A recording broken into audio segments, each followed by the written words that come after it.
నమస్కారం అండి. ప్రతి వ్యక్తి సంతోషం కావాలని కోరుకుంటాడు. అసలు సంతోషం అంటే ఏందో వాడికి తెలియదు. ప్రపంచాన్ని నడిపేది డబ్బు. డబ్బు కోసం ఎన్నో కష్టాలు పడి ఎంత నిల్వ చేసుకుంటే అంత నిల్వ చేసుకొని దాని ద్వారా జీవనాన్ని సాగించాలని, ఆనందంగా సౌఖ్యంగా ఉండాలని ప్రసాదిస్తాడు. కానీ డబ్బు సంతోషాన్ని ప్రసాదిస్తుందా అంటే లేదు అని చెప్పి చాలా సందర్భాల్లో మనకు తెలుస్తుంది. అయితే అధికారం ఉంటే సంతోషం ఉంటుందా? ఎల్లవేళలా అధికారము డబ్బు ఉంటే సంతోషం ఉంటుందంటే కొన్ని సందర్భాల్లో అది కూడా మనకు అంటే అధికారము డబ్బు కూడా మనకు సంతోషాన్ని ఇవ్వలేవు. కనుక సంతోషానికి మూల సంపదలు ఏంటంటే మహనీయులు చెప్పారు, అధికారం చదువు అందం కావు అని అనుభవపూర్వకంగా వాళ్ళు చెప్పారు. ఎందువల్లనంటే పిల్లలకు చూడండి, వాళ్ళ డబ్బుతో సంబంధం లేదు, వాళ్ళు ఆడుకోవడంలో సంతోషపడతారు.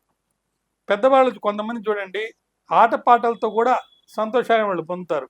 యువకులకు తన కళలను సాకారం చేసుకున్నప్పుడు సంతోషం వస్తుంది.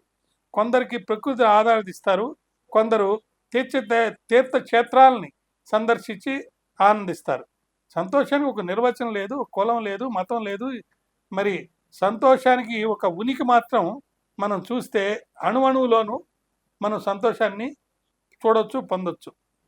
ఆత్మీయులతో మనోభావాలు పంచుకొని సేదదీరి అనవసరమైన భయాలు లేకుండా, అనవసర విషయాల్లో జోక్యం చేసుకుండా, కోరి కష్టాలు తెచ్చుకోకుండా తల్లిదండ్రులు, కుటుంబ సభ్యులు, బంధుమిత్రులు, శ్రేయోభిలాషులు అందించే స్ఫూర్తితో జీవితాన్ని అమృతమయం చేసుకొని మానసికోన్నతికి అనేక విధాలుగా అన్వేషించి ఆనందం, సంతోషం, ఆయురారోగ్యాలు, సుఖ సంతోషాలతో పొంది జీవితాన్ని గడుపుతూ ఉంటే మనము సమాజంలో మన జీవితానికి ఒక పరమార్థాన్ని పొందిన వాళ్ళం అవుతాం.